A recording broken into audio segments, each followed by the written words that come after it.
Okay, so let's see. Today is September 13th, 2021. It is 2:03 p.m. And I, Steve Borbas, the chair of the Fresh Waterways Advisory Board, call this meeting to order. So first, we're going to go ahead and go with roll call. Now, just so you know, Pam is not here today, so I will be doing the roll call. Also, I'll be doing the minutes. Well, I'm here. John Pike. Phyllis. Here. Grant. Here. Joe. Here. Greg. Here. Greg, you on? Yeah. Can you hear me? Hello.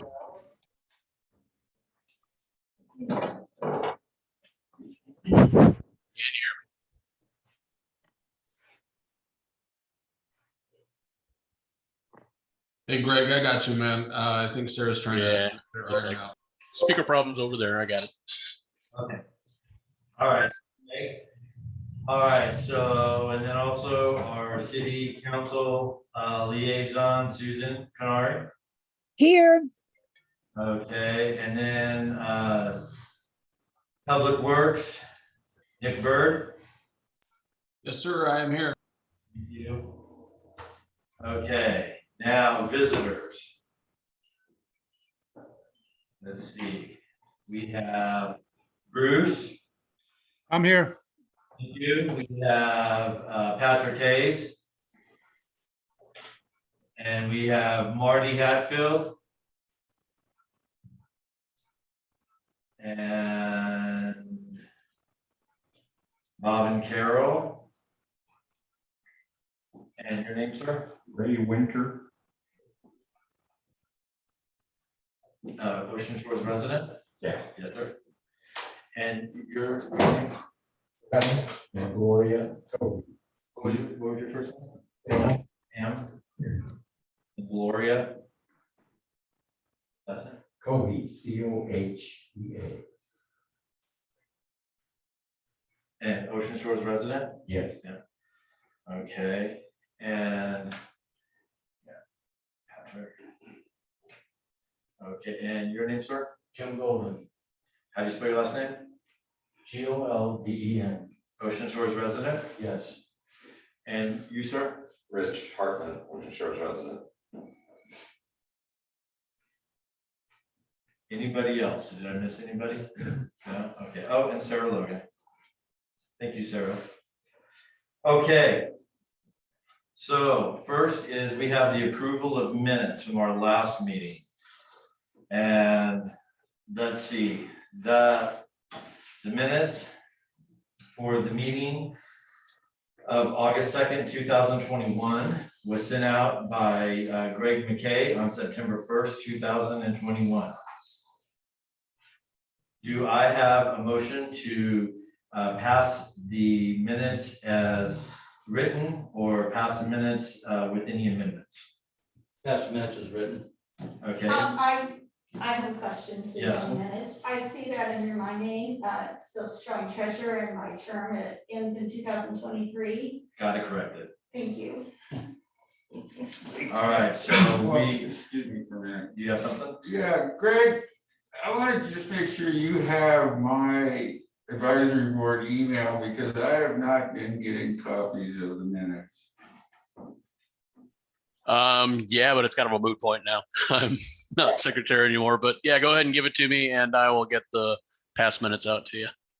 I'll get that out to you, Greg. All righty, so. All right, thanks. Do I have a motion to pass the minutes with the correction of Phyllis Brown removing treasurer and updating the date from February 7th, 2023 to 2022? Do I have a motion to pass as is? Grant, and a second? I got a second. Joe, thank you. Okay, public comment. Is there anyone who wants to make a public comment? Nope, none of you guys want to make a public comment? Well, this is gonna be the only time. It is? Yes, the public comment is before we There will start. be no discussion during the No, meeting? no, so when the advisory board, when we're having our discussion about what the city needs to do, that is not gonna be open for the public to give their comment while we're discussing. Okay, I have a comment. All right, Regarding so it's, the, just so you know, it's gonna be 3 minutes. the hazard form. Tell me how the hazard form progresses through the city channels and why there's no phone number on it. Okay. I cannot answer that question. Can somebody else? All right, so the city clerk, Because I didn't put the phone number on it. It was my error, so the phone number can be added. That's not a problem. Okay, we tried calling the number on the planning door to get an opportunity to present the form, Mhm. and all we got was an email. No, I no answered response that question personally. better. The form is out there, no email or no, phone numbers are there because the form goes to. Marshall Yeah, Reed. do you get it now? Marshall Reed. Marshall gets it, it used to be Alicia evaluates what the concern is. And then sends it to the appropriate people. Well, so far, we haven't heard a response. So if this is the way the thing operates, it's a pretty poor system. It's how it's. We haven't even had an acknowledgement that's been received. And frankly, if it were received and they determine it to be a hazard, then what is the procedure from that point on? And who is the person that determines that it's a hazard and who's the one that follows up on it? I would say that's Marshall Reed now, Pardon? Marshall Reed, it used to be Alicia. How's he gonna follow up on it? He's the Well, one. so let me It's see. What I'm like- saying is the Don't- procedure, This is city procedure here, it's not our procedure. Yeah. So we can tell you how it works, how they follow up on it is up to them. well, see, you don't know. We This don't is a- always this get person is a them. new Why would person. we- Why would we get them? I mean, this is a hazard that's out there. It goes to Marshall Reed now, it used to be Alicia. They evaluated on which department within the city is gonna handle it. If they need assistance from the corporation, they will contact us, otherwise, we may not know. okay, thank you, Phyllis. I will follow up on that. Is it your job? And I will, come on, this is a Fresh Waterways Advisory Board meeting, this is not city council. I know. So we do not, you know just as well as anyone else here, how the Fresh Waterways Advisory Board works, okay? So Because I was told that it would end up in your hands, and I thought, why should it be in your hands? I don't know who said that. Like council person. Okay, I will contact Marshall Reed myself and ask him how it will get to the advisory board. How it used to be is that Alicia would get them. And then we would ask her, did you have anything to pass? Have you heard anything from any residents or reports? And she would say either yes or no, and if it was yes, then she would tell us what it was. But you're right, I haven't heard anything from Public Works or from the city. So I'll ask Marshall and I'll find out the correct way of doing that, okay? Steve, just as a follow-up to that, I contacted a council person because I had not heard anything from my report. Okay, And John Martin called me this morning. okay, He'd never even heard of that report. He never knew anything, he didn't even know there was such a report. all right, So he said, can you send me a copy of what you sent into the city? And I did. So okay, it's in his hands now. all right. Well, what was it? It's about pipes that are in Bass Canal, Okay, 4 of them, yes, that are still sticking up in the the air. old school that we've talked about many Yeah, times, yeah, those, okay, all right. Okay, all right. Does anybody else have any comment? Well, my comment is just that, yes, the waterways have done a great job trying to keep up with the system, but it's beyond their control now. It's just beyond what they can handle. And I think the city needs to step up. They need to buy some equipment that can handle the job, whatever it may be, but they need to take part. They need to have some city employees running that thing.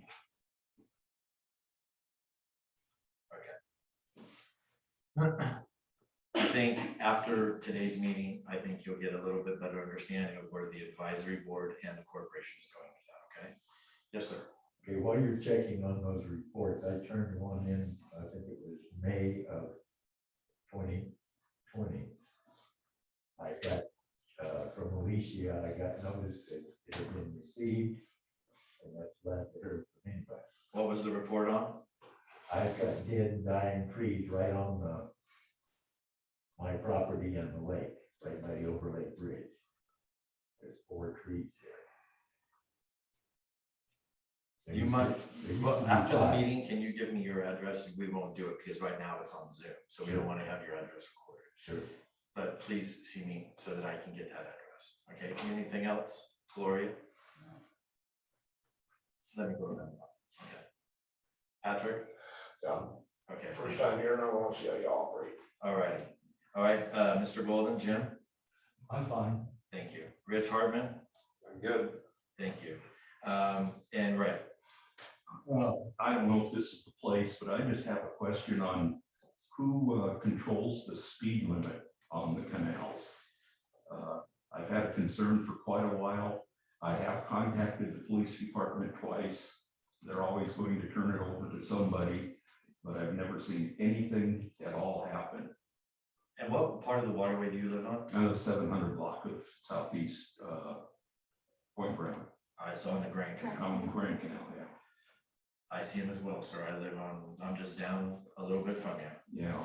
See him, it's ridiculous. I agree with that. Okay, all right, so we're gonna do just one last, Bob. Okay, in the past, the Fresh Waterways Corporation took on the task of informing and instructing the people on how to take care for their waterfront property.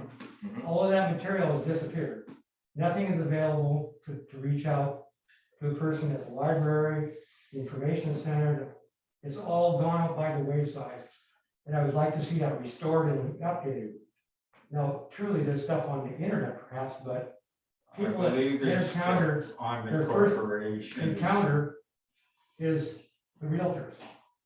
The realtors are selling Waterways property. They're promoting it. So we need to have information available there and throughout all the information places like the library, which used to have that available. So we're not giving out to people any information, instruction, on how to take care of their responsibility. So that they don't pump in all those high nitrogen and phosphorus. All the fertilizers and such. They're the ones that are contributing a lot of this algae we're getting. All And the not nutrients are put in everybody the has water. the internet, so not everybody can look it up on the internet. Okay, and I will tell you that I think you're gonna hear a little bit about that today as well. Okay, Okay, thank you. all right. Now, online, Patrick Hayes, do you have anything that you'd like to, you have a comment? No, but thank you very much for asking.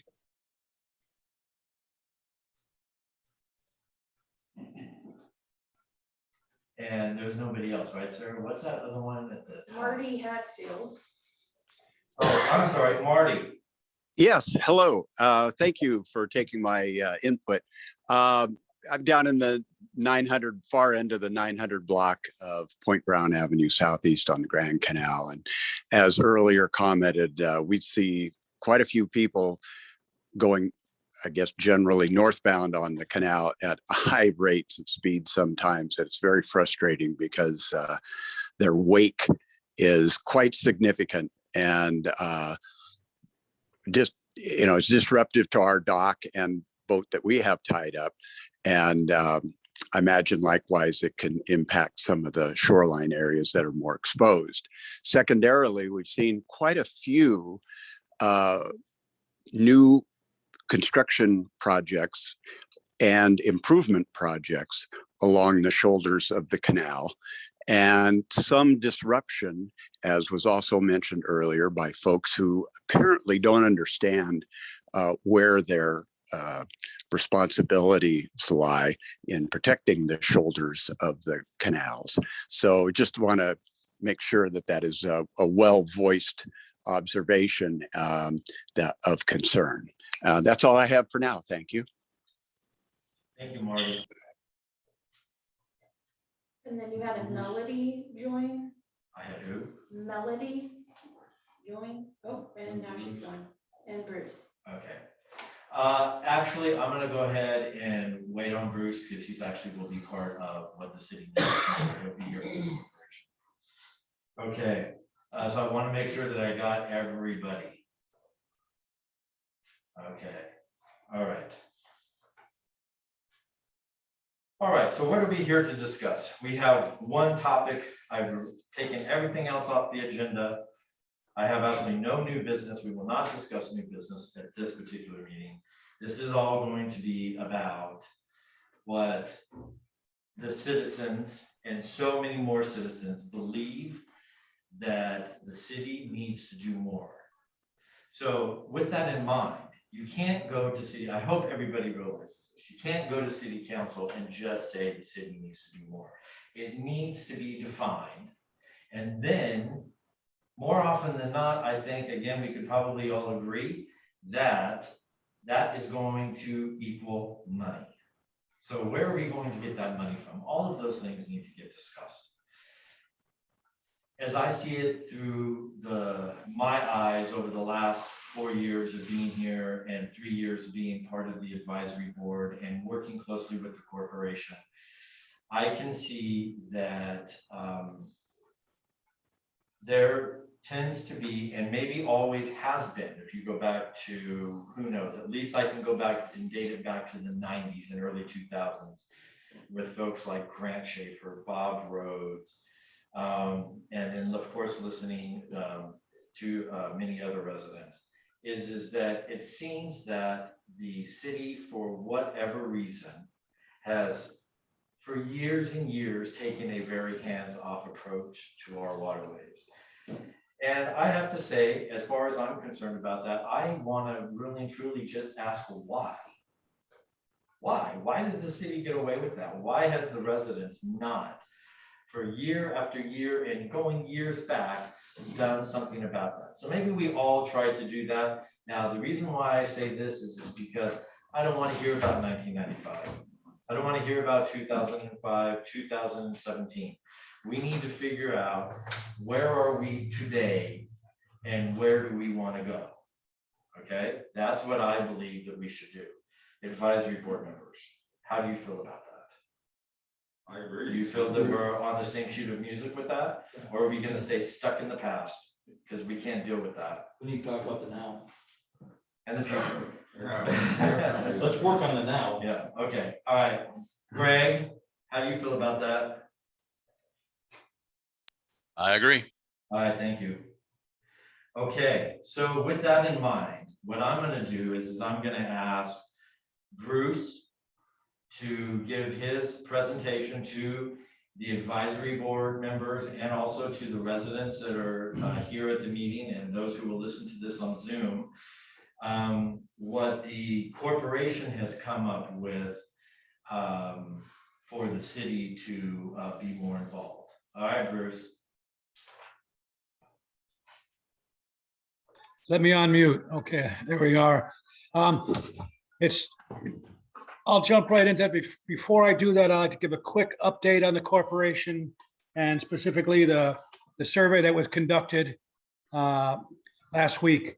And the Bass Canal data was corrupted when it was uploaded. So Douglas will be out again on Thursday and Friday to complete that survey. There's a ton of filamentous algae in the Bell Canals. It's icky and there doesn't seem to be, there's no remedy to it right now other than the fall rains. The fish hook looks ugly. That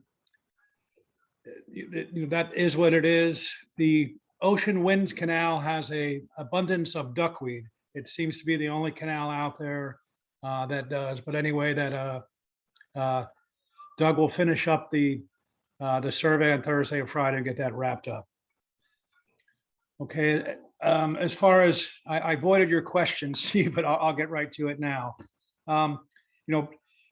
Keep in mind that these suggestions or wishes are a little disjointed. Some are repetitive, and they represent each one of the trustees speaking and what they wanted. So you'll hear a few things more than once. And I apologize for that.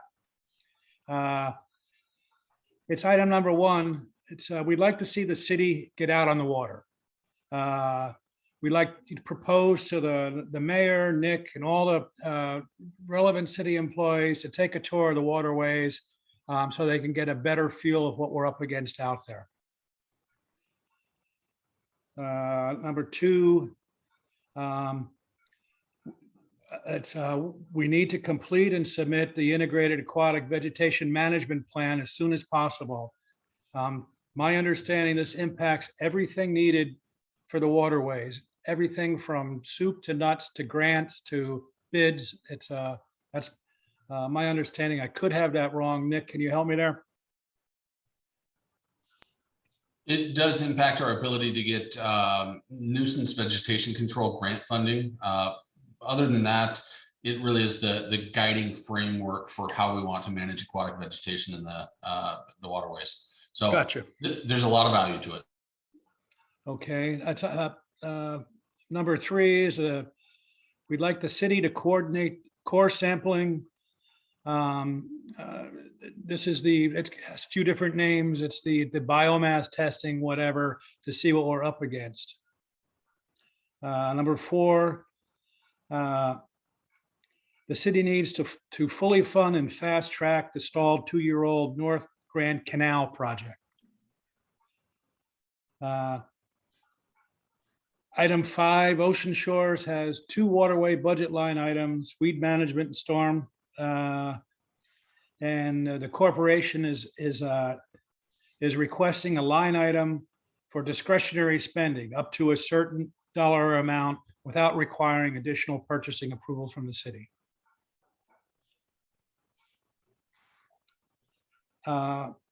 We'd love to see the city create a full-time position or 2. A couple ideas were a waterways technician, a point of contact for all waterways related questions and issues, directly respond to homeowner concerns. I heard a little bit about the hazard report up front. Regularly observe the waterways, photograph it, record it, be the keeper of all waterways related permits, rules, regulation, act as a volunteer coordinator for work parties as needed, maintains volunteer forms and manages safety requirements, insurance for the volunteers, manage and lead all weed treatment, weed and/or tree removal projects, identify some weed removal exit locations. It's not just the corporation members' yards on the Fish Canal, it's where we're wearing our welcome out there. We'd like to have a few strategic places where we can actually pull some stuff up out of the water. Perhaps develop an Ocean Shores compost option for these weeds. It will be that would be used by the waterways and citizens as well. Conduct monthly or quarterly water sampling, provide results. Just a few notes about that. Water sampling requires a boat, a minimum of 2 people, 4 to 6 hours on the water and 2 to 3 hours on shore testing time. Have to be familiar with uploading the data and creating spreadsheet results. That's an additional 3-4 hours. We'd love to replace the equipment. It's our equipment is working, but it's out of date. There's no longer any maintenance program for our model, and it's difficult to use. With one of the trade-offs with new equipment, you'll cut down on that 4 to 6 hours and 2 to 3 hours. It's old and clunky, just like me. Conduct algae testing as necessary. Coordinate and manage all or most of the waterway short and long-term projects, including acquiring project bids as necessary, as an example. This one here, it's for raise the chance in albatross bridges to improve access to the northernmost duck-like bodies of water. I know that's a biggie, but that would be for those residents up there, that would be a godsend. Improving the shallow access to Bass Canal, Lake Menard, and the entrance to the Bell Canals under Point Brown. Building a new dock to house the Ocean Shores workboats and, perhaps the police department boat. It's maybe include a boat ramp. Maintain all buoy positions and documentation. Maintain all waterways signage. Maintain city waterways related websites. That's our short list. So it's there. That's what we're thinking. Okay.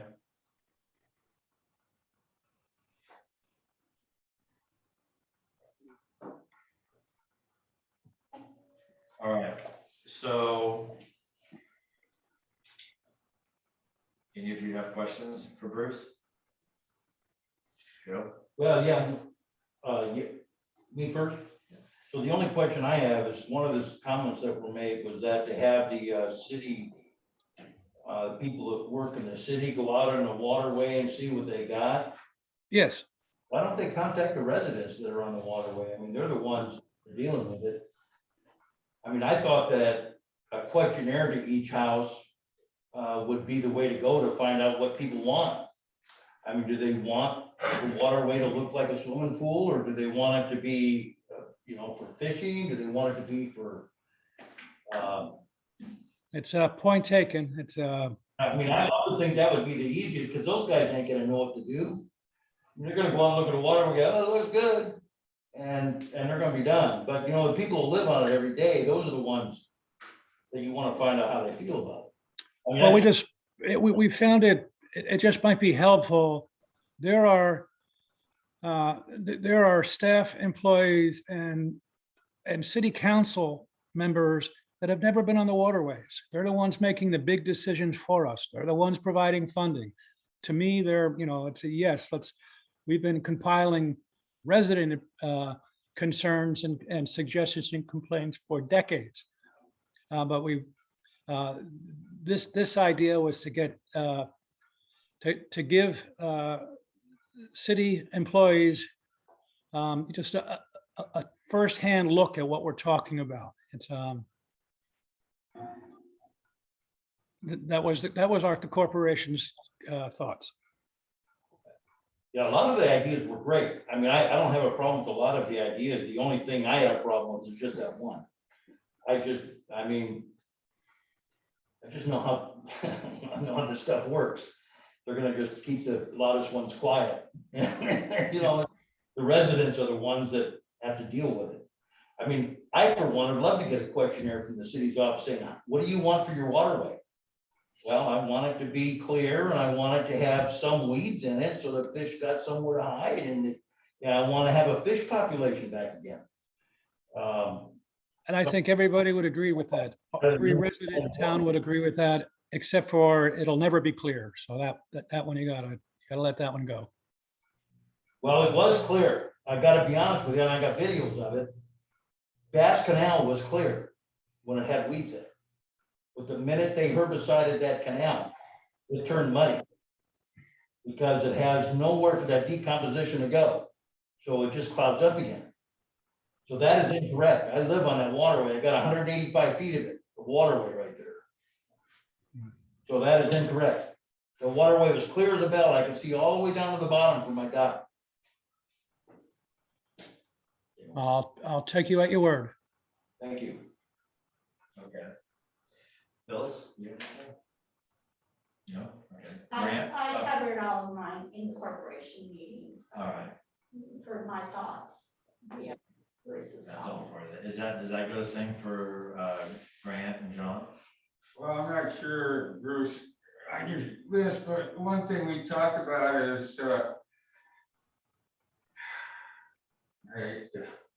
if the city would consider hiring a consulting firm. There is one in Portland that deals with these kind of waterways and would hire them people to do a survey on our waterways and see from a professional company what the best approach is instead of throwing darts.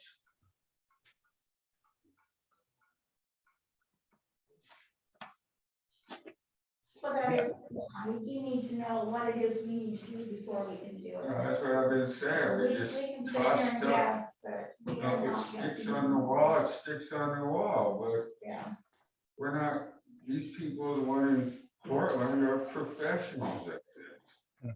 And if we brought them up here, yeah, the city would consider bringing them up here for 3, 4, 5 days with all the costs to tell us what their professional opinion is. They go back to their think tank with others that have done this kind of stuff before and come up with a proposal instead of throwing it against the wall and seeing if it sticks. the only thing I would have to say about, I mean, I agree, we need to have some land, but, you lived on the water long enough that you know that your May water is not your August, September water.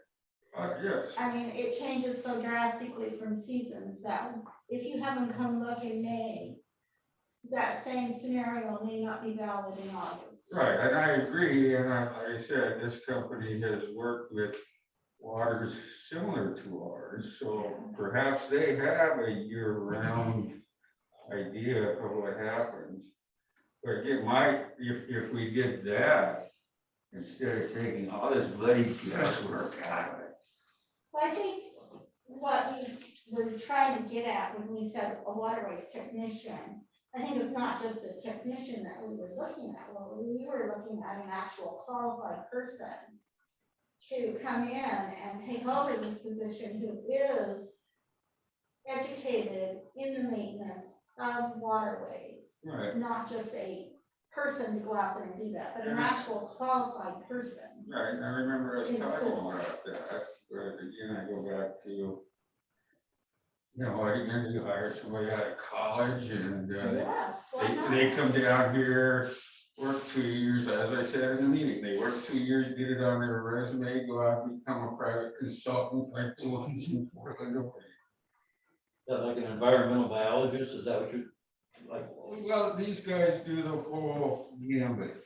They do a survey, they, you know. I think it's great, we need to know where we're at. Well, that's it. And I think that we've talked about that in meetings past, that we need to find out where we're at in our waterways. I guess, John, what would be so bad about hiring someone, even if they only stayed for 2 years? I think if they were any good coming in, doing the evaluation over 2 years, letting us know what it is we are actually looking at, and then have what you want to call a technician take over. Well, And like I then said, when a consultant is needed, yeah. you know, go to a consultant, but at least we have a basis to start with. Well, yeah, that's what I've said, you can have somebody with a college degree, it'd be nice to have somebody with experience. That you may not get very much. I mean, That's why you hire an outside consultant company. Okay. Okay, so outside consulting company. All right, Grant, did you have any, John, you have anything else I'm that you done. wanted to add to Bruce? No. Grant? We're here to manage the lake for everybody. It's not just for fishing. It's not just for boating. It's not just for any one function. We've got to find a balance. Maybe designate different parts of the lake for different things. I know in the past, there has been float planes coming in here for gatherings. There were ski competitions here at one time. There were used to swim all the time in the lake and that. But now I'd hate to see anybody go in the water. But we need to manage it for a compromise for all these groups, and it's difficult. And I think we gotta keep that in mind. And the people, there's about 2,500 lots on the fresh waterway. And on a work party, the people who are able to come out and help are like less than 12. And of those 12, they're all having health issues. So the people able to get out on a boat, you can count on one hand. And so we're running out of people.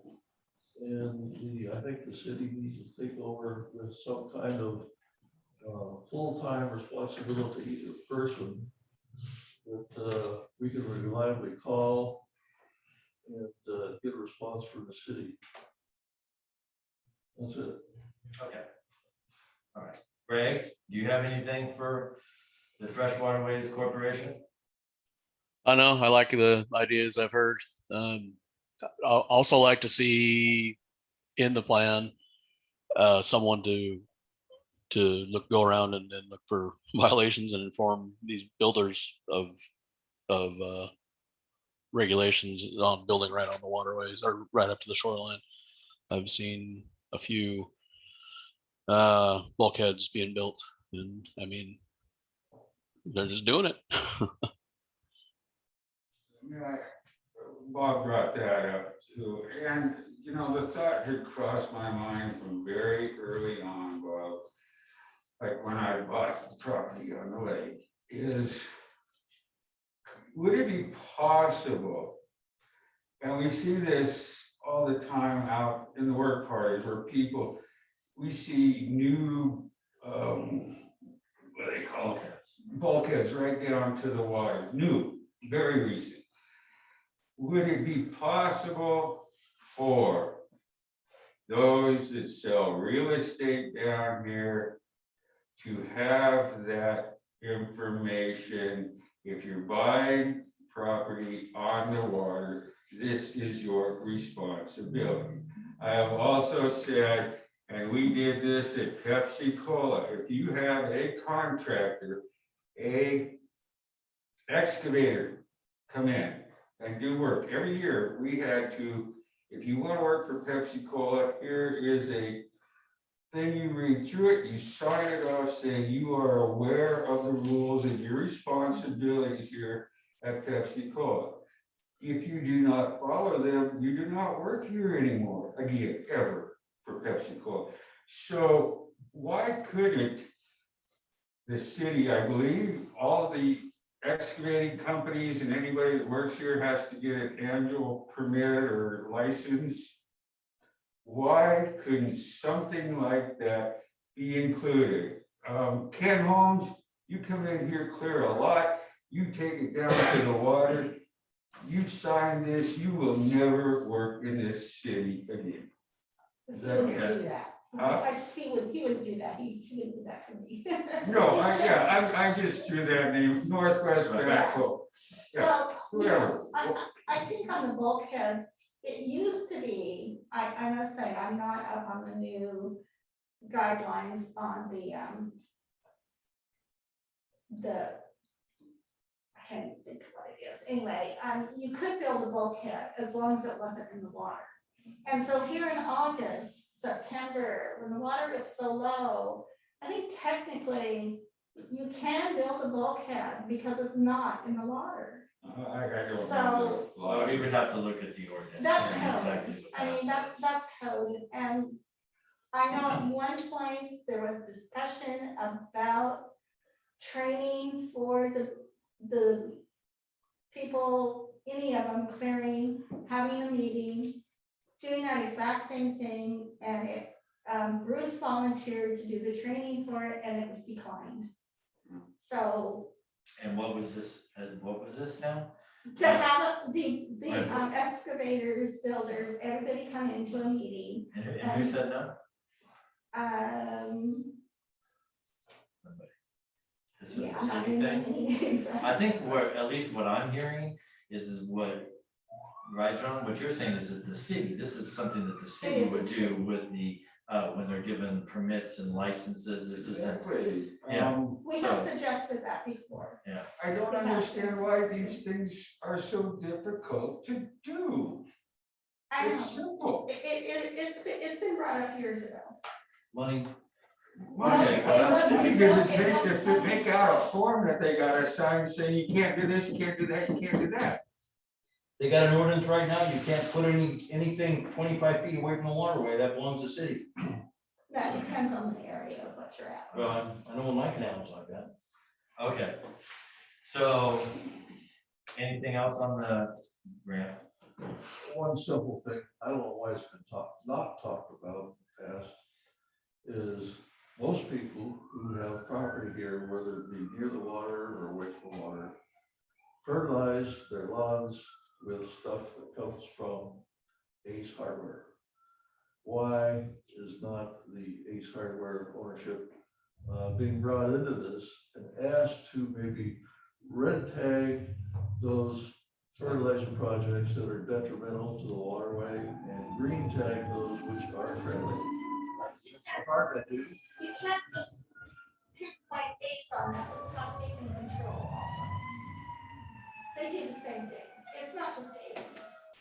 I mean, it's more than just the people doing it themselves, it's the business providing the services also that are doing it. Yeah. Okay. Alrighty, so, All your notes taking. yeah. Thank goodness I have Zoom. Thank you, Sarah. No way I'd be able to do all these notes. All right, so that was the corporation. Okay, now what I'm gonna do is remember at the last meeting I asked everybody to brainstorm. Okay, so what I'm gonna do is I'm gonna go ahead and go open it up to all of you one at a time. And if you don't have anything else to add, let me know, and then I'm gonna give mine at the end, okay? So, Greg, we'll start with you. Nothing really much that.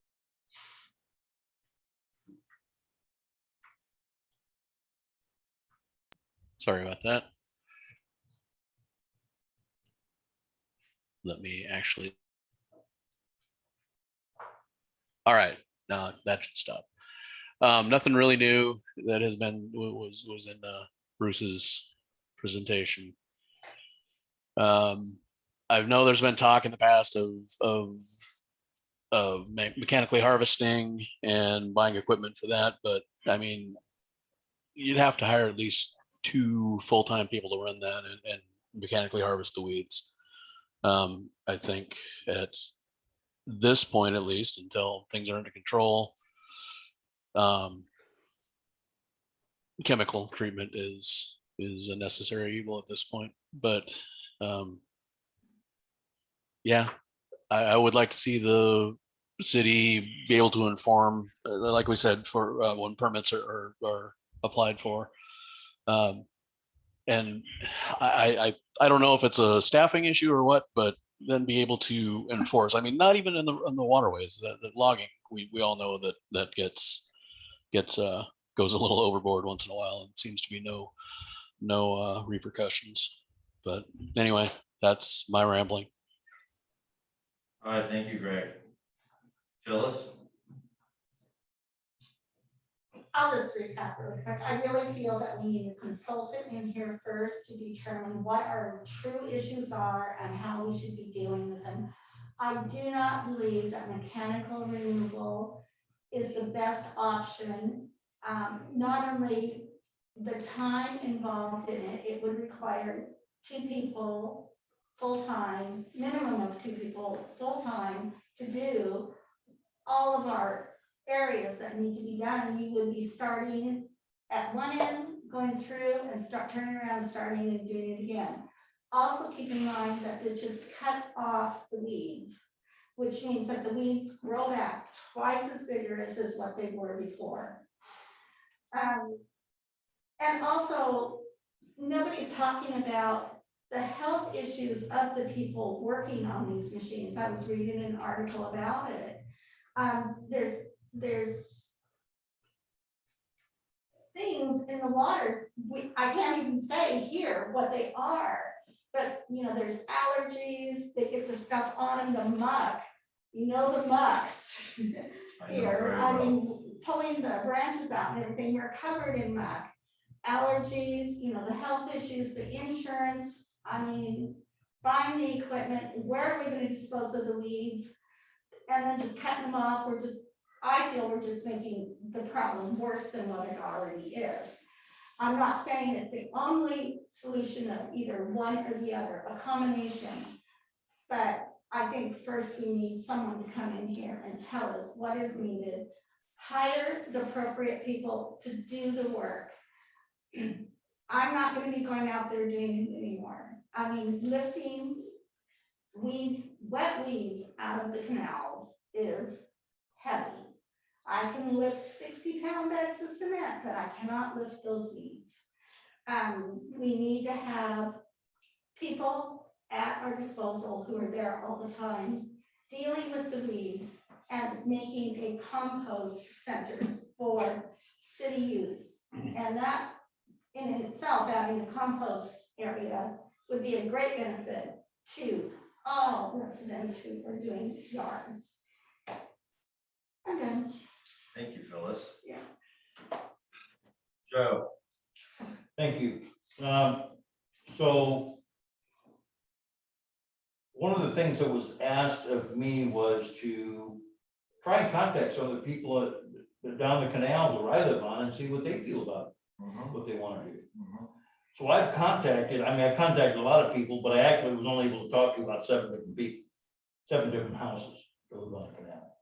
All of them say the same thing. They would like to see the water better quality than what it is. However, they don't like all the weeds that it gets and they would prefer harvesting over herbicides any day because they're afraid of the herbicides. And I have to agree on some of the stuff I've read about on the herbicide. So I have a tendency to agree. So with that, I've taken the initiative to get a hold of a company that we've already visited once before. It's Northwest Aquatic Management LLC. And the guy that runs that company is named Kyle Steelhammer. I talked with him a little bit over the phone. And you're right, Phyllis, it does cut them off at the mud level. And the reason why they can't go below that is they need a special permit to get into the mud, which the city is not going to approve. They're not going to allow them to pull those weeds out. They can only be cut. However, after talking to him, he says it takes about 6 weeks for those weeds to come back. They are going to come back. The good thing about it is because the roots are still in the soil, it continues to eat that biomass that's at the bottom of your canals and it depletes that. So it lives off that, just like your grass lives off your dirt. The weeds in the water live off the biomass in the bottom. So yeah, it grows back, but in 6 weeks' time, they're gonna have to come through and do it again. Don't get me wrong, it's not, look, we got a waterway here, folks. And it's ours to maintain. And herbicide is not working anymore. Maybe it worked for the first few months or first few years, but it's not working anymore. It's depleted our fish. People don't want to fish out here anymore, and they don't want to eat what they catch because they're nervous about what's in the water. So this company says about 6 weeks regeneration of the weeds. And he's tried to get with us. I guess Nick Bird was supposed to get a hold of him, and I guess he did get a hold of him once, but he's never got back with him again after that. So he still wants to talk to Nick Bird. And he wanted to know kind of what we're using for herbicides right now. We might have a better idea. So long story short, I think that harvesting is the way to go. I know other folks don't feel that way. I think it is. I think our waterways will be cleaner. They'll be able to support fish. It'll bring fishing back to this community again, like we used to have back in the early 2000s. And we'll regenerate income to the city. I mean, I think it's the way to go. And I would like to see that. when you spoke with Kyle, I spoke to Kyle. yeah, you spoke to Kyle. Did he say that he had ever come out here to Ocean Shores? No. Because he was of the two responses we got for the vegetation management RFP, he was one. He sent us a quote. That's why he sent us a quote, but so I'm just wondering, since you have spoken with him since then, had he come out here to actually see how extensive these waterways are? I didn't ask that question, but he's seen all the aerial stuff of it, All right. all the maps of it. He knows what we got. He knows how many acres we have. Did he know the history of what had been done? He does not, and that's why I want to get a hold of Nick. Okay, all right, So that will help him to determine how we can help us. all right. And I mean, my game plan is to promote this. And not necessarily this company, but somebody that does this. This just happened to be, this company lives in, has their business in Rochester, Washington, so they're not that far away. But here's the nice thing about it. We don't have to man it. We don't have to buy the product. We don't have to buy the machinery. We don't have to man the machinery. We don't have to offload it anywhere. They take care of all that. The only thing they need from us is a place to dump it after they get offloaded off their barge. Okay. So everything is handled up to that point. From that point, they pull it out at a boat ramp. We've already talked about, there's no property available for them to offload. They said they can go to a boat ramp with their barge, offload it onto a trailer. They just need somewhere to put it here in Ocean Shores. Because they're not gonna go to the dump with it. So anyway, there is a way to go with this thing. But it would save a lot of costs if we just have someone do it. Because if you figure out what the cost is for us to buy the machinery, man the machinery, maintain the machinery, do all this, it's crazy expensive. You know, so I think we ought to get a quote from this guy and find out what it's really gonna cost to maintain these waterways, or at least, you know, just for a year or so, let's just try some waterways and see what it's gonna cost to maintain those. You know, let's say, for instance, Fishhook Canal or the Grand Canal or Bass Canal. I don't care. But herbicides, I'm not going this route anymore. I'm done with it. I've seen what it's done to Bass Canal, and I'm not going this route anymore. And did you, so I just have a question for you, just follow real quick. On the talking with Bass Canal residents, did you talk with Bob and Carol? Okay. And so is Bob and Carol included in that 7? Yeah, they feel the same way. No, I'm not asking how they feel, but I'm asking, are they included in that 7 people? Yes. So you've only talked with 5 other residents? No, not people, households. Oh, households. Oh, okay. Yeah, All right. household. All right, so 5 other households. Is Right. that on both sides? Because I know you It's and I, like we about talked 14 about different this. people. You and I personally have had one-on-ones about this. Did you Right. talk with people on both sides? of Both that? sides, yeah. All right, interesting. Well, keep that up. I think you should. I hope you're going to continue to try to reach out to all these people, right? Yeah, until I've had enough. Good. That's good. And then also on the Northwest Aquatic Management with Kyle did I hear you say that he has a barge? So as they're going along, they just offload They to offload the on the barge. barge. The barge goes away while they're still continuing to harvest. So they anchor the barge somewhere and they unload on that barge. And then the barge goes and takes it to the boat ramp. Exactly. So, but they can continue to They harvest. continue to harvest. All right. So they can actually pile weeds on top of the harvester Uh-huh. until it gets so full, they gotta offload. Right. Okay. But it does cut them off at the mud. Oh. Says that we can't go down into the mud because we can't get permitted. Nobody's gonna allow you to go into the soil, you know, in any type of takes special permits. It's almost like dredging. When you get to it's that a whole point. different thing, sure. All right, did you have anything else?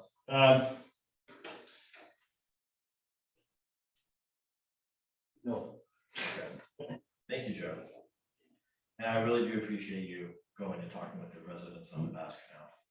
And I hope you get to reach a whole bunch more, and we can figure out what to do when it comes next. I think the questionnaire is the way to go. I really do. We've got addresses. Everybody lives in Ocean Shores. Obviously, we do because everybody that's on the waterway gets something for herbiciding. So all we gotta do is get that database and send it out. You know, we develop the question, you know, what we want the residents to answer. You know, do they want herbicides? Do they want, you know, what do they want for their waterway? Okay. And just see what they say. That'll help us determine what we need to do. I think so. Yes. The comment on the survey, great idea, but I don't think we should limit it just to people on the waterways, because there's so many other people who take their kayaks to the boat ramps in their cars. I mean, it needs to be all citizens, not just water. Yeah, the only reason I'm saying that, Phil, is because we have a database with everybody in the waterway. Well, we have a database of everybody in the city. We do? Oh, okay. Yeah, the city does. Oh, okay. They can handle that. Okay. The all right, water cool. meters, yeah. Thank you, Joe. Grant, do you have anything that is just what you would like, you know, maybe outside of what the corporation has already said? I know you already gave a lot, but do you have anything in addition to what Well, you gave initially? yeah, number one, we need to have a separate line item for the waterway. Like they talked about, a certain amount discretionary spending with no permitting that. And also for special expenses. But second thing is we need to realize that there is no panacea treatment. No, I'm sorry, you said what? There's no panacea treatment that Okay. will solve all. We learned when we had our harvester operational, even as well as it cut, we couldn't cut fast enough to take care of the whole lake system. The best we could do is to keep navigation open. And so then it brings up a point, we need to manage it so that there are navigation and there's also weed cover for fish. And there's something else, this biomass goes down into these weeds, goes to the bottom and back into the weeds.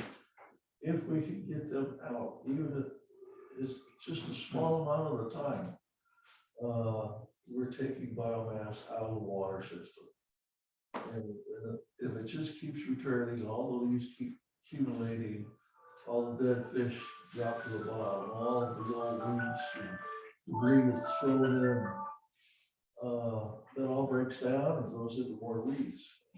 But the more biomass we can get out when it's up and healthy and showing its faces, I think the better off we'll be. And I think it's going to be a combination of harvesting, of spot treatments, and carp. They have done their job, and they had more work to do than they could do. And they had an obstacle. They had otters to deal with. And I don't know how many otters there are, but they sure did decrease the number of carp we had. And, but I guess we still see the carp out there today. On occasion, they're thrashing around, weeds, they're in the reeds, and so the carp are actually part of the problem, part of the answer.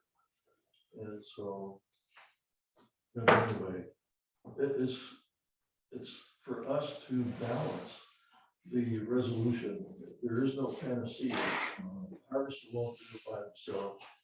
The chemicals won't do it by themselves. Carp won't do it by themselves. It's going to be a balance of several things. So anyway, that's all. All right. John, do you have anything? I just want to, God bless you, Joe. I know how you feel about the treatment, and you've changed my mind greatly. But the treatment aside, what I really, as far as a member of the advisory board, feels what we would like to see done is, I'll echo Phyllis, we get a consulting company in here with experience with these kinds of waterways, just to give us a baseline of where to start. The city, hopefully would have an employee that their main focus is the waterways. I know they have the department now with the surface water, sewer, But there needs to be somebody specifically for the waterways. And now I'm gonna stand up on my soapbox.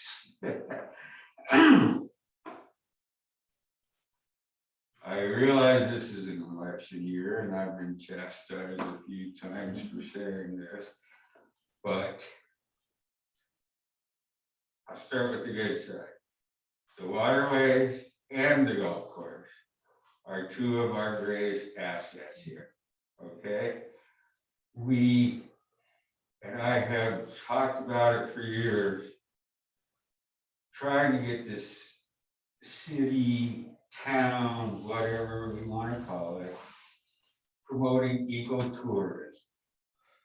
With the waterway, with Weatherwax, with Damon Point, with the wildlife sanctuary down at the south end. We need to promote ecotourism. That brings a whole different kind of tourist, not the blue collars that throw garbage on the beach. This brings it better. Now, that's the good stuff.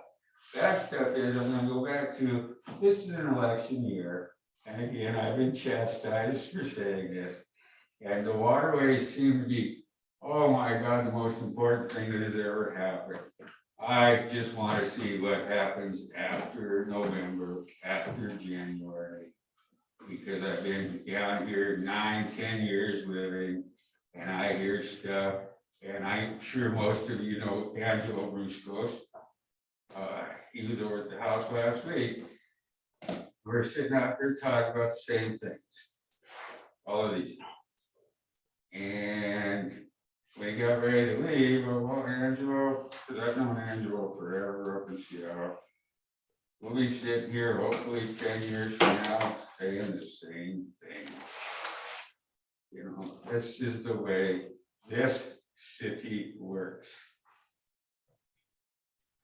I would like to see the consultant, I would like to see the line item for the waterways, I would like to see somebody that is anointed by the city to take care of the waterways and help, even if they help the corporation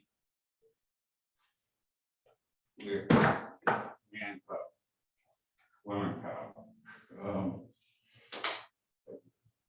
I now step off my soapbox. Oh, that was the soapbox? Oh, I thought you were gonna go in a whole different direction and you said the soapbox. They're gonna bring it to a different level. Yeah, I thought you were just gearing up. Okay, so we've gone through everybody. Again, Pam is not here. She did contact me and let me know that she wouldn't be attending. And unfortunately, she didn't give me any notes that I could read for her. So at least for this particular meeting, we don't have to vote on it. So mine. All right, good thing about it is that I have been brainstorming on this since I've been the chair of this board. And one of the things that I did, I listened very carefully, very, very carefully to people who have been here for many years and to figure out where the waterways were and why decisions were made along the way. And that's why I started it off with saying, I feel that, you know, I hear it, I hear residents, I hear you loud and clear when you say that the city needs to do more, but I think you need to pick up a mirror. And I think you need to look at yourself along with that statement. And you need to say, why have I allowed the city to get away with this, right? My opinion is that needs to stop. That needs to stop now. That the city needs to, whether city council likes it or not, I don't think I care about that. Whether city employees like it or not, I don't care about that. What I care about, this is Steve Borba. Everyone, you all had your time to say what you wanted to say. And this is only mine, okay? And the time now is for the corporation and the advisory board to be the voice of the waterways and what is in the best interest of the waterways, not as what is in the best interest of rhetoric.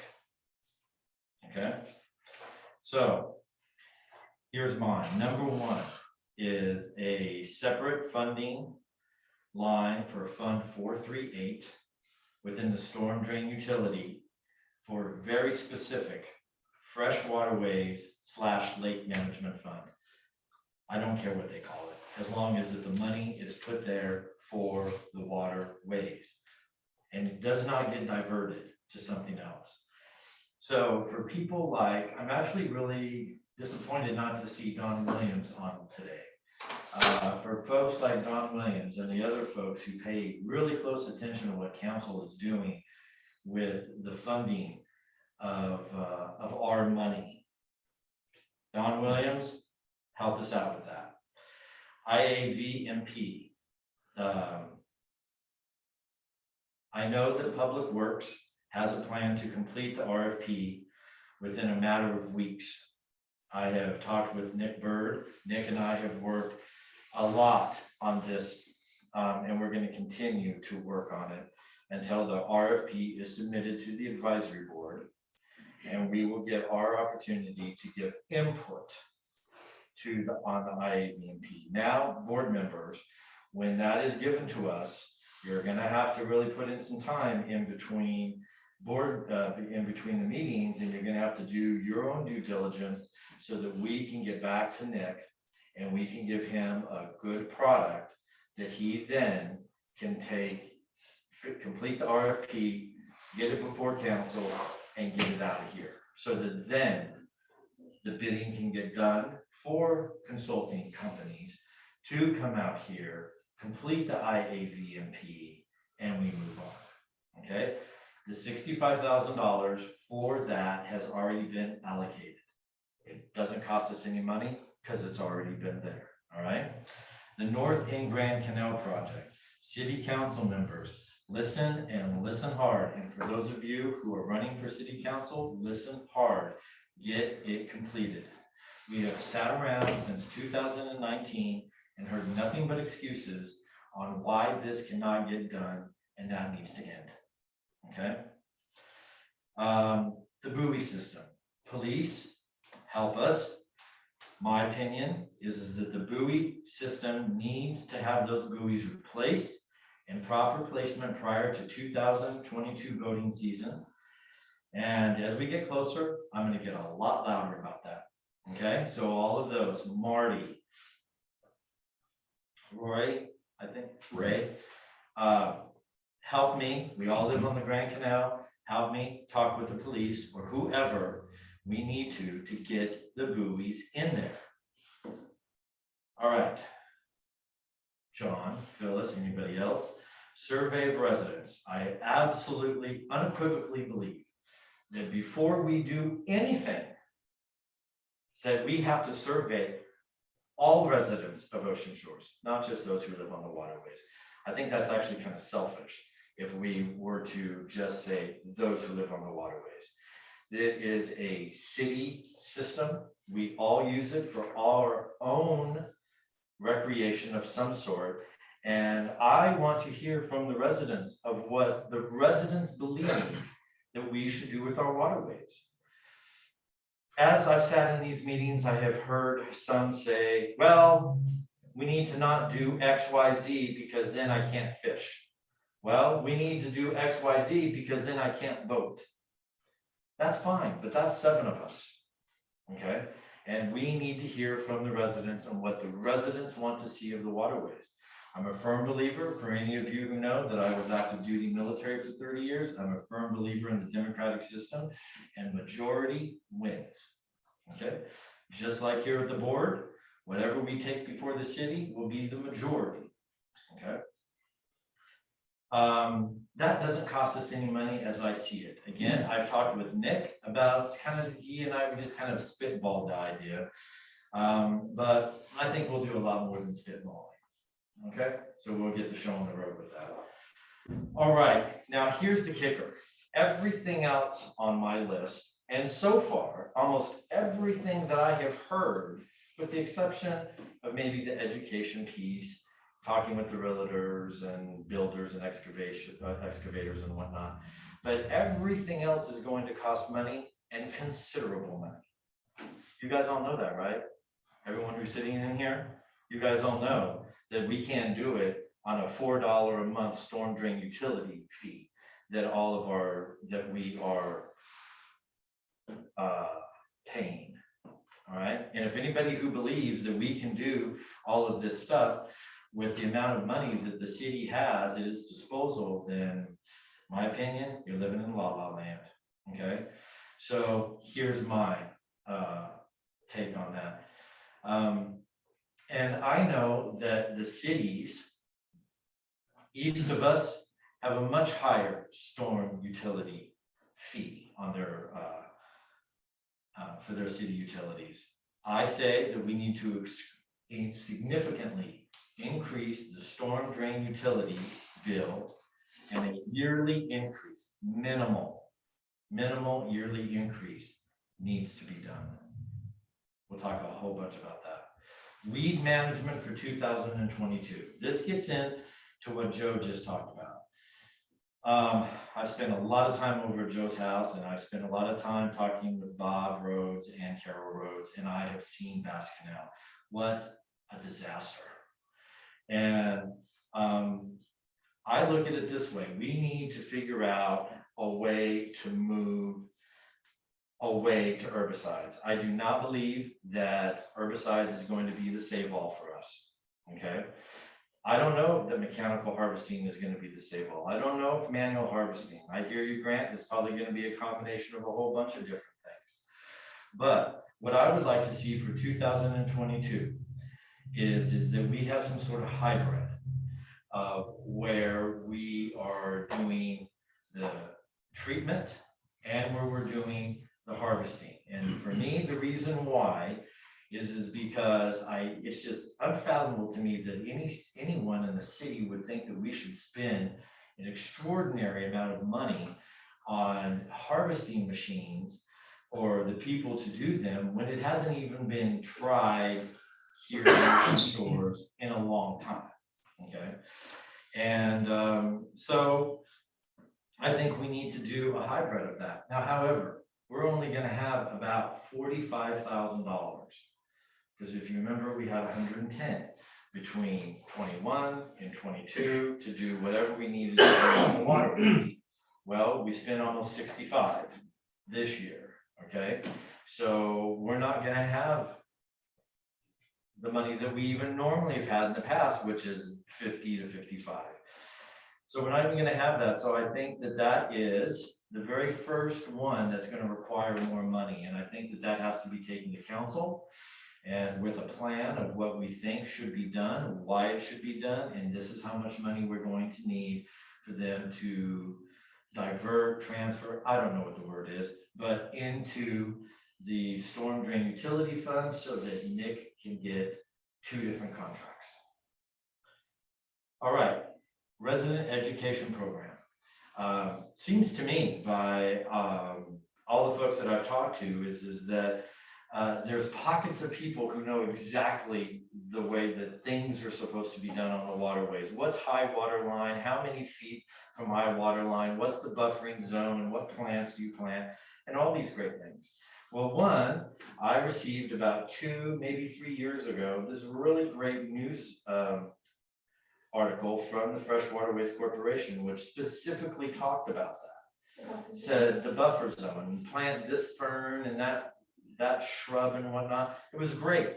My wife Maria loved it. She actually cut it out and it's on her desk. So that's a really good thing. But I think that the education piece has really been lacking, and we need to pick that up. Now, we had a very, very educated, smart environmental scientist who came from the Grace Harbor Stream Team and spoke to all of us here. What I love about her is that she isn't an environmental scientist. This is what she's educated in. This is what she's experienced in. She currently does it for Hoquiam and Aberdeen and working with Westport and all that over there. But she specifically works on a resident education program, whether it's leaflets, door hanging, pamphlets and whatnot. And she has visited our waterways. And I think she would be a great fit, since none of us are educated in the ebb and flow, if you will, which is environmental science. Is anyone in here with a degree in environmental science? Okay, so that gets into the whole point of the next thing.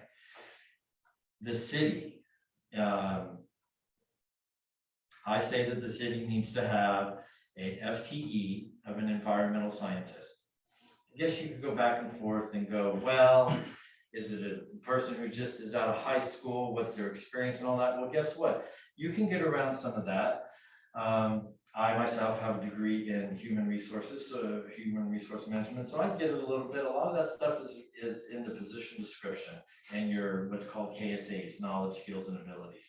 So there is some room in there that we could try to see if we could get the person, the right person here. But at the end of the day, an environmental scientist is certainly better than us 7 all put together on any given day, right?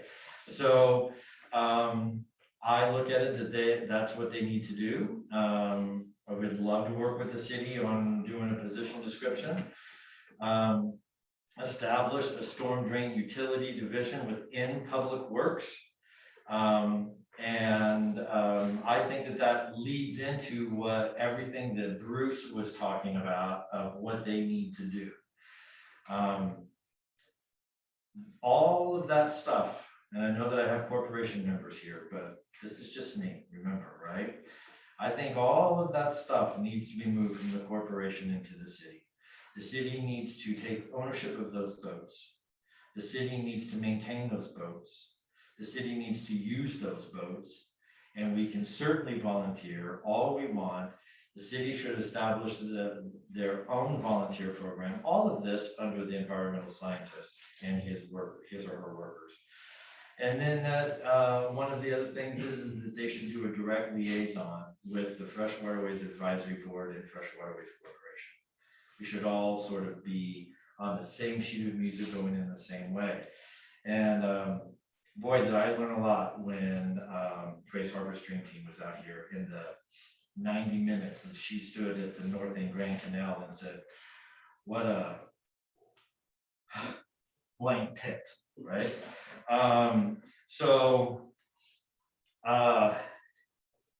That's going to cost money. That's going to cost some serious money. That's not a little bit of money. All right, study. That's going to cost a serious amount of money, but a lake management restoration study, because that's what we need. And it's going to have to be very specific in what we need. And there's a reason on why I said do that after the environmental scientist, right?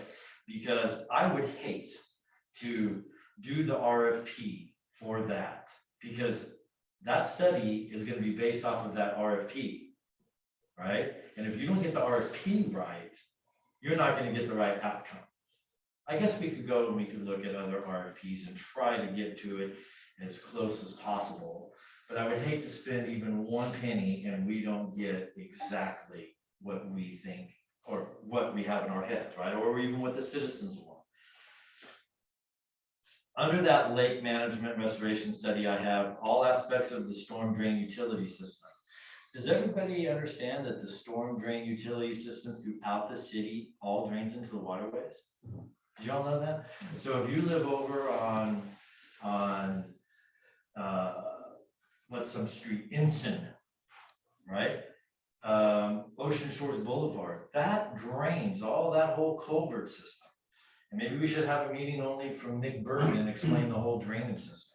But all of that drains into the south end, drains into Perkins Pond, which we all know has 2 different drains, right? Or at least one drain from Perkins Pond and one drain from Perkins Pond to Lake Menard. everything on this peninsula, except maybe the very, very, very south end, had the culvert system is going into our waterways. So after that great education, from Grace Harbor Stream Team, I never even heard of things like brake dust, tire dust, and all of that, and how, or in the sense of how it affects your water. And again, listening to her, and was that not an education, Joe, right? And how that just affects our entire system, right? So, we have to figure out what's going on. And so if you have somebody who is using fertilizers, herbicides, whatnot, way over there on Ocean Shores Boulevard and sand dune and whatnot, and that drains into our system, well, they're just as much of a culprit as anyone who lives on the waterways, okay? Something to think about. The lake management restoration study should include a sediment and water samples throughout the entire system over at least 1 year. The ebb and flow of the system. Where's the water coming? Where does the water go? And everything in between. And is there anything that is impacting it in a negative way? Weed management, right? Mechanical, manual harvesting. I don't know if anybody has ever heard of raking. That's interesting. I've done a little bit of research on that, and not all, I don't know about the state of Washington. We could do a little bit more, but in some states, the raking does not require permitting. And so you can get some of the muck up, right? But again, remember, we're here in the green state, so who knows? And then also herbicides.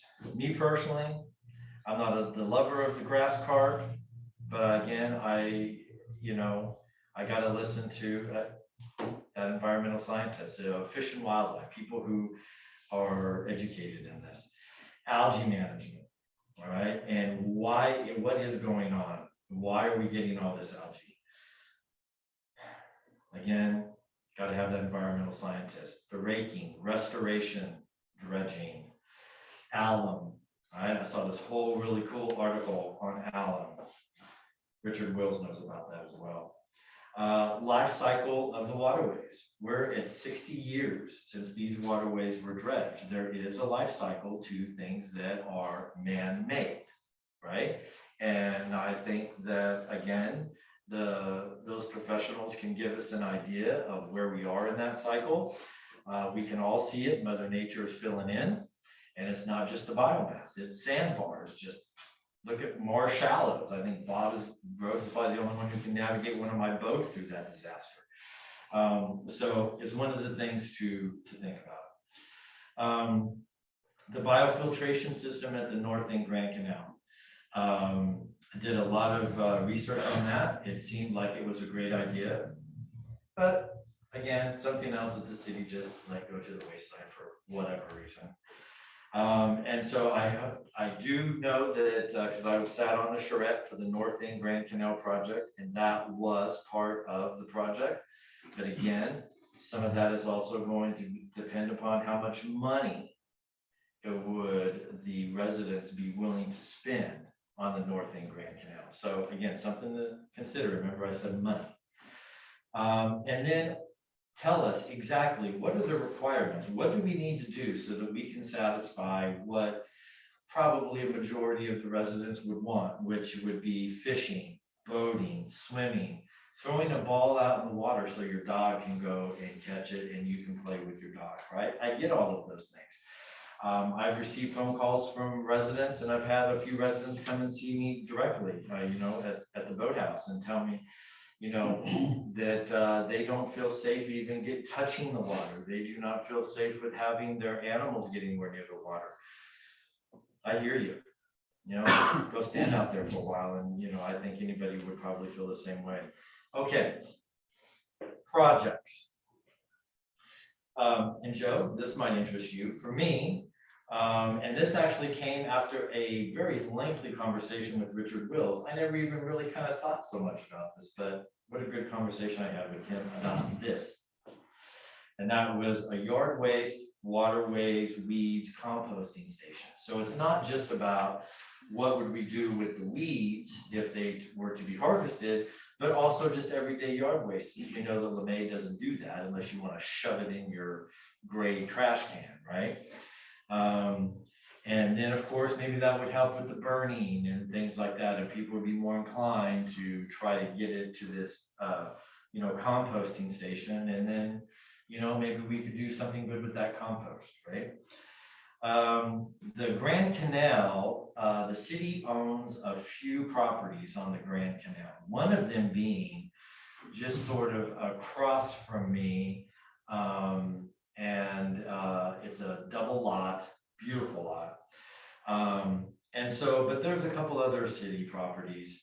And what I suggest is that the city go in and park those out, right? Everybody knows what that means, right? Go in and park it out, not tearing down old growth. And we could use that we could put fishing docks there. People could launch kayaks from there. But importantly, we could also use that as a point to take out the weeds if there was mechanical harvesting, right? Grand Canal is a little more than 4.5 miles long, so that's pretty significant if you're in that area. It also would help with the finger canals, the bell canal, thing like that. A culvert at Overlake Way in Weatherwax, that would be on one side of that is Hecox Hollow, and on the other side of that is Duck Lake, right just down from where you are and just outside of the Dow Canal entrance. I'm sorry, the Bass Canal entrance. And again, if you look down in those areas, you can see that the water just kind of sits, and having that through culvert, that might make a significant increase in the flow. Okay. All right, flow for Bass Canal. Again, like I said earlier, right? And when Joe was talking, Bass Canal, other than Bob and Carol, have you all seen what Bass Canal looks like? Yeah, do you live on Bass Canal? No, but you've seen it? Okay. That needs to get fixed. The Flow Official Canal, right? Probably hands down, it's the only way to and from Duck Lake. It's the most beautiful that we have with the, all of those trees, those alders and all of that, right? But they also are a little bit of a pain in the ass because they're creating more of that biomass that we get year after year, right? So, I mean, love it, live with it, who knows? But again, what in the world is going on with that, right? But is that flow problem? Who knows, right? But again, environmental scientist, ebb and flow.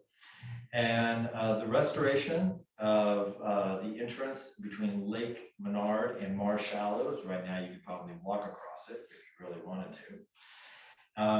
And finally, my last one is, this is projects, right? So this is, wow, big and also money. Is with that environmental scientist, I think that the city should invest in a minimally required lab so that scientist, that environmental scientist and workers or worker could continually check this, do sediment and water testing throughout the year, throughout the entire system, maybe even in some of those ditches or culverts, who knows? And they have the equipment here in Ocean Shores to do that, and you don't have to send it off. There you go, that's mine, okay? So now I'm left with, well, how in God's name do we move forward with this, right? And so one thing that I want to say, especially since there's so many residents who showed up today, I wasn't expecting that. Thank you very much for coming. And folks who are online, is if you don't already know, Bruce Malloy and I went we were at city council meeting. I think it was the first one in August. Is that right, Sarah? Do you remember? It was the first one, wasn't it? Yep. It was August 9th or something like that. And city council asked, some questions. They asked, what could they do now? So any of you who want to listen to the Zoom, please go and do that so you can hear exactly what Bruce and I said. But what I said more than 2 times, probably 3 or 4, is that we needed time. The advisory board needed time to go through all of this and provide to the residents and city council of a list of things that could get done, including projects.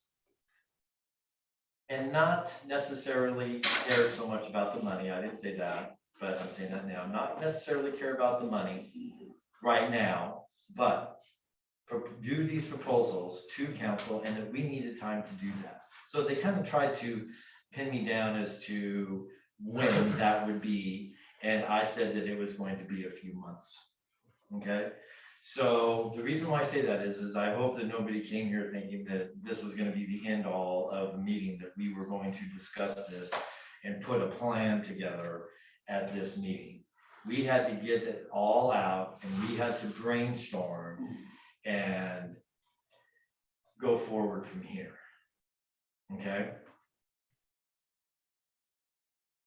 So with that said,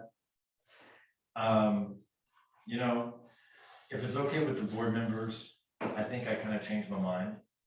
And I know that, you know, I don't know if this is a real issue, Sarah, but if the board members are okay, I'd like to give at least those who have sit here and listened for 90 minutes an opportunity to give us their feedback, as long as we keep it really short, okay?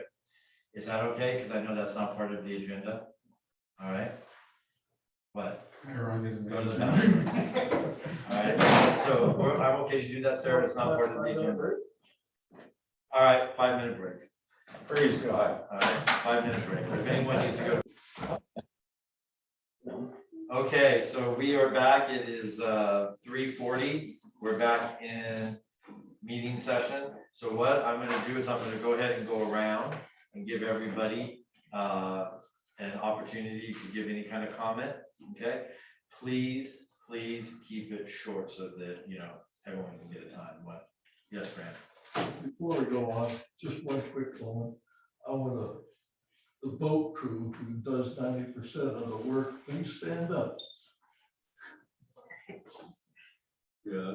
We have about 4,500, Yeah, that's Steve. 2,500 lots on the water, and there's about 3 or 4. Okay, Steve. I stand up. I stood up. I stood up. I'm one 3 too. of us.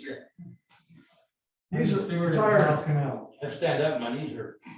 Okay, all right. So we're gonna go ahead and first I'm gonna start with online because I want to make sure I get those folks. Okay, so I'm asking for you to keep it to 3 minutes or less, please, so that we can everyone can have an opportunity to say what they'd like to, but we're not here all afternoon. Okay, Marty, do you have anything? Quick comment about what you've heard? Well, the only thing I can think of is, and thank you all for your great descriptions and quite illuminating for those of us who are trying to get a handle on some of what's going on with the waterways. My only thought is, if we observe something that appears to be worthy of evaluation to make sure that there's no infringement occurring on the setbacks for the waterways or other types of significant shoreline issues that we might spot. In addition to reaching out to the city, does your group wish to be followed up, like with a common email or something like that, just to describe what we've shared with the city? And I think that's all I have. Thank you, Marty. So yeah, no, this is Steve. So I would say, no, if you just go ahead and do that report to them, I am gonna work with Nick and Marshall, and we'll get that portion of it squared away. So we would be notified of it in the following Fresh Waterways Advisory Board meeting. So that's good. Thank you. Thank you. Okay, Patrick Hayes.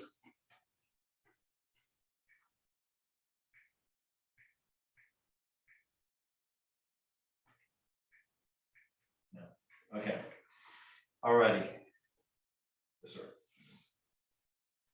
I'm not an advocate of the professional whatever teams to come out and analyze and inspect and whatever else.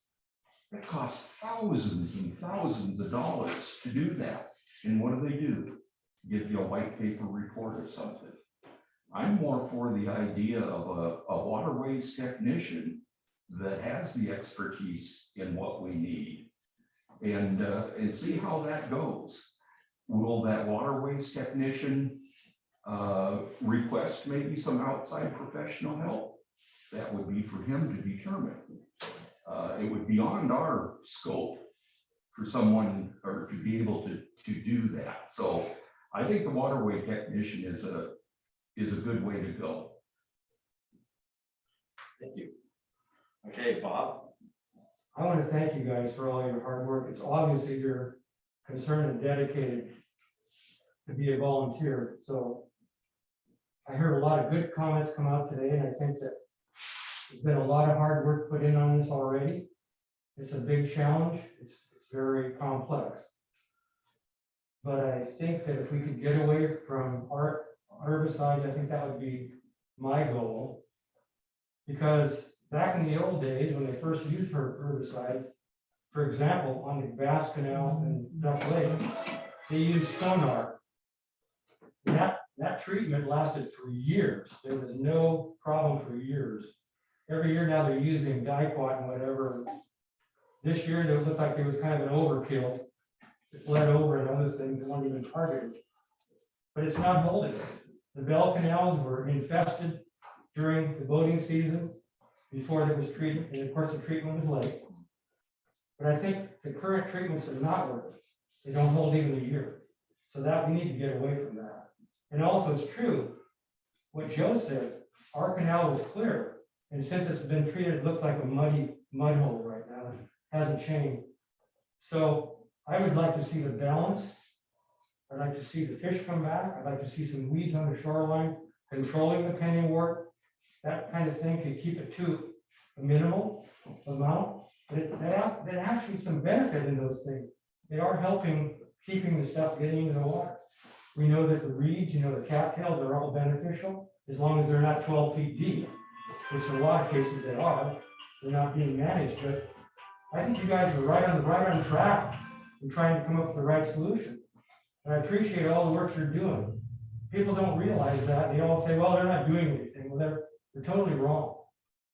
So I think, I really appreciate what you guys are doing. I think we'll come up with the right solution. I would like to see mechanical harvesting. I know there's some equipment out there that technically can pull rather than cut. So if that option were available, I would prefer that because you wouldn't have to be going back as frequently. But if that's not available, then cutting will work. You're never going to stop the infestation. As long as there's one root in this entire system, it will regrow. It dries up, it goes into a water exhaust, it goes into a trailer, sits in your boat. As soon as it gets in the water, it regenerates. You can't ever kill this stuff. It's here to stay. So we have to just manage it. Okay. And I think the grass carp approach was taken years ago. They limited us in the number of grass carp we could plant because of a lake that got overwhelmed with grass carp. So they never gave us enough amount to really do much. It was limited. So that approach still has some merit. But then there was discussion about the poop from the grass carp years ago.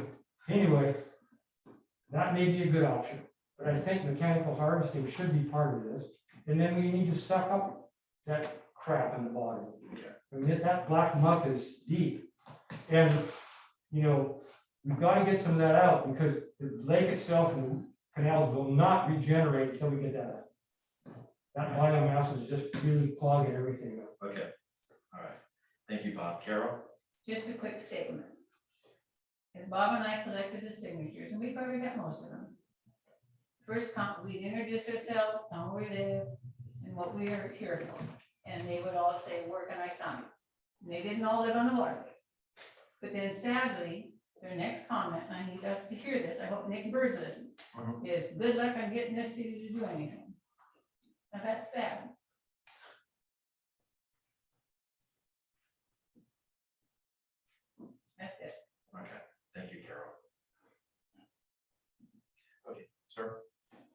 I have nothing to add, I just wanna, thank you, and I learned a lot here.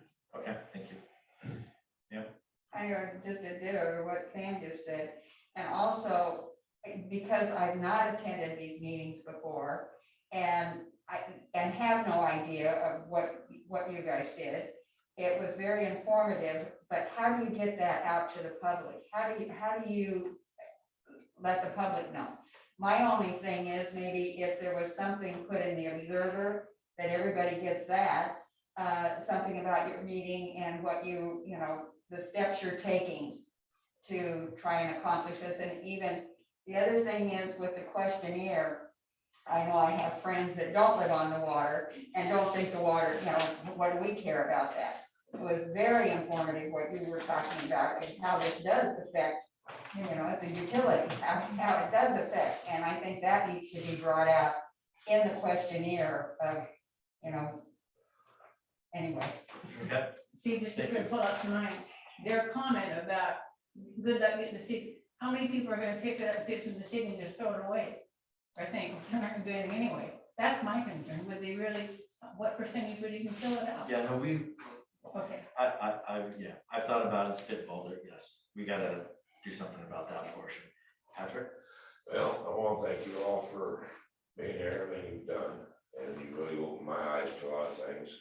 I've been working with Bob and Carol for quite some time now, I'm gonna say 4 or 5 months, and they've really broadened my knowledge on the waterways. I don't live on the waterways, but I know a lot of people that do. And I'm a major supporter of it. I've already been doing some research on how to possibly start working on the problem. I'll put it that way. That's good. Yeah. You will hear me again. Okay. All right. Sir? I'd like to see a line item on the city budget for the waterways itself. And I think we take very good care of the city as far as the green belts here and keeping them mowed. I think the city works department does an excellent job of that. And I think they would do an excellent job on keeping the waterways clean too, if they had enough money to do it with. I look at our hotels we have here and our restaurants. I see the visitors on the weekends.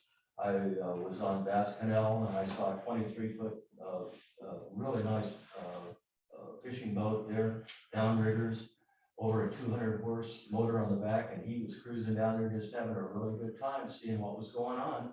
I also saw him when he left town.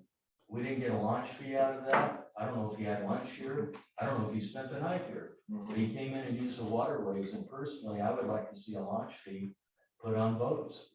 I think if you live here, that could be maybe a yearly small fee.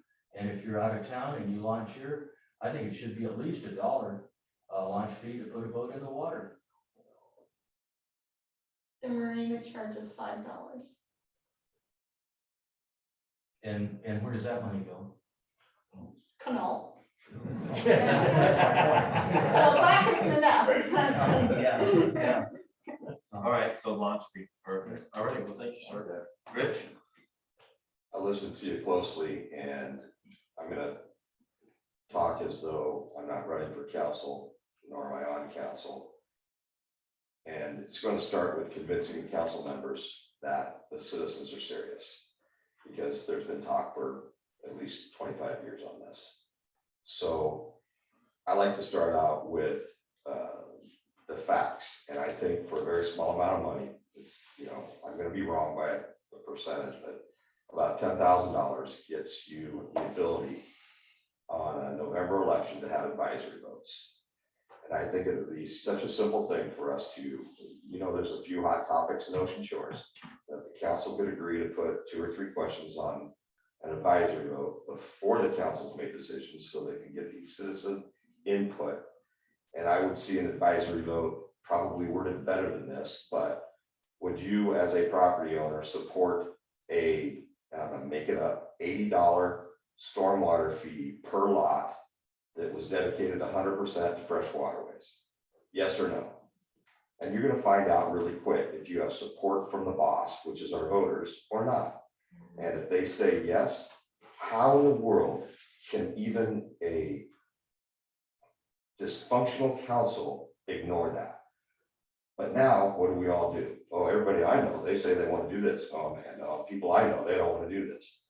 Get an advisory vote. General election's gonna have a 60% turnout, 57 to 60%, and you're gonna know. And then you can take that to the bank, and we're done with what ifs. We're done with the confusion. And then from there, the city council, trust me, they're gonna want your experts. I'm sorry, I hear the ideas and nobody's been wrong, but you know, city council, they're going to want you to hire that person from Portland or the person that you already have used to give you step-by-step on what we do. And then they're gonna wanna know what that means money-wise. So if there's about, what, 12,000 lots and, you know, since I'm not good with math, $100 a lot, you got $1.2 million a year coming into the city to go towards fresh waterways. Or you say, no, let's make it $50 and you're half that.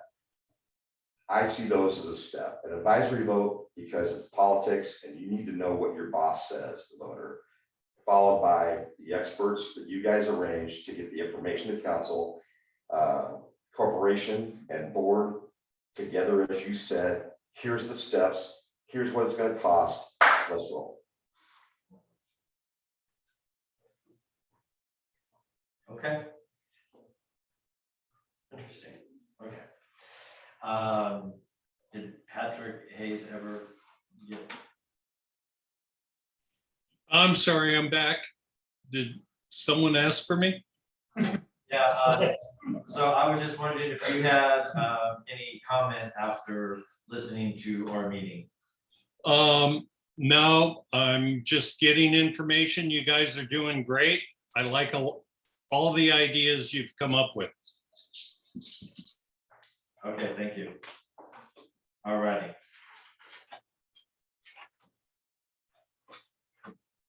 Okay, right, well, here I am, okay. All right, also, I know that this is not part of the agenda, but I'm gonna do a good of the order, okay? So, for good of the order, Greg, Nothing from me. Phyllis, I'm good, thank you. thank you. Joe, I've said enough. thank you. Grant, People think that we are terrible off in this lake right now, that Bob and I have seen it at its worst. We've seen the entrance to the Bell system look like a bog you could almost walk on. I've been on the center of Duck Lake teaching kids to ski, and they're in weeds in the middle of the lake. They're in weeds to their knees before they can get up and out of the water in the middle of the lake. And that's how bad it was. And we've come a long ways, but we still have a ways to go yet. John. Yeah. No more soapbox, okay. All righty. Okay, and so we always ask our city council liaison, Susan, do you have anything real quick for the good of the order? Thank you for asking, Steve. I do not. Okay. Nick Bird, do you have, are you online? Do you have anything? I am still here, but I have nothing. Great meeting today, guys. I appreciate all the feedback. Great, thank you, Nick. Okay. So for me, what I'm gonna, my good of the order will be this, is what I'm gonna do is I'm going to put all of this together. One, I'll do the minutes. Two, I'm gonna put all of it together in a nice, neat little, you know, Word document, and I'm gonna send it out to everybody and continue to brainstorm. At the next meeting, we will go line item by line item by line item, okay? And then from that, we're gonna put it into a priority. And I'm gonna do a little bit of this, do some research, thank you, Rich, on advisory votes. And maybe that is an option as well, okay? So it is 3:57. And I adjourn this meeting.